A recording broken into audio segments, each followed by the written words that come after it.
नशाखोरी माए जिंदगी बेकार है। घर परिवार और समाज एकरे बर्बाद है। कोनो कहे गम दूर होते, कोनो कहे पीरा रे। नशा के आदत जब हो जाते, जीवन है अंधेरा रे। पढ़ना लिखना ही सार है, जीवन सरल बनाना है। नशा पान के नुकसान ला भैया, जन जन ला समझाना है।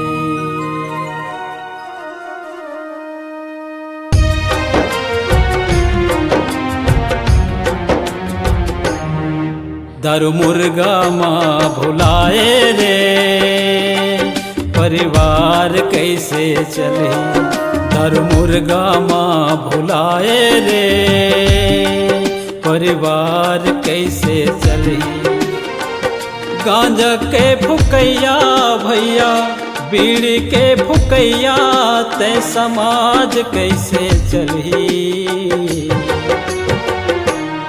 बियर भिस्की के पियैया रे, परिवार कैसे चले। दारू मऊहा के पियैया ते समाज कैसे चले।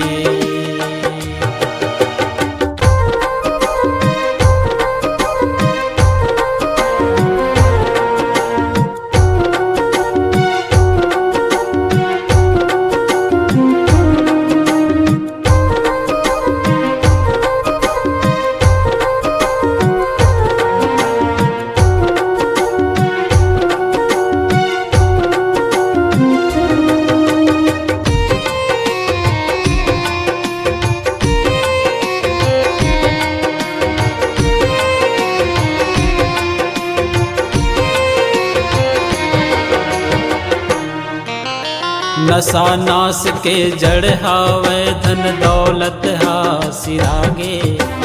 कुसंगत माँ संगी तोर, बुद्धि घलो हजागे।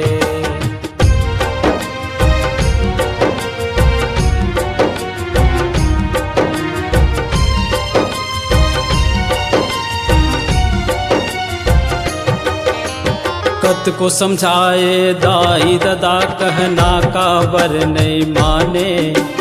किडनी लीवर खराब हो जाही, तन्हा तोर सुखागे। किडनी लीवर खराब हो जाही, तन्हा तोर सुखागे।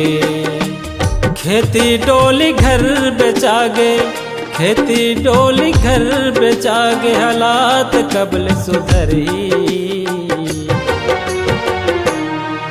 दारू मऊहा के पियैया ते समाज कैसे चले। गांजा दारू माँ भुलाए रे, समाज कैसे चले।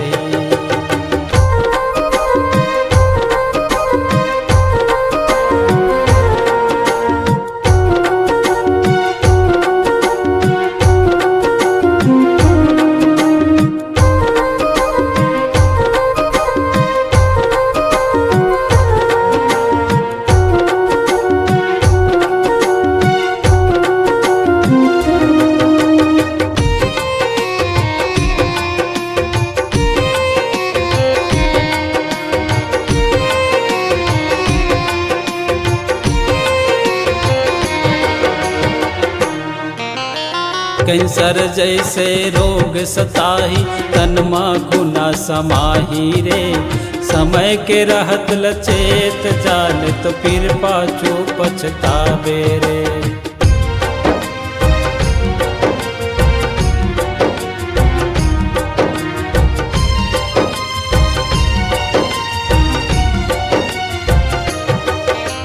नशा छोड़ सही राह में चल, जिंदगी संवर जाही रे।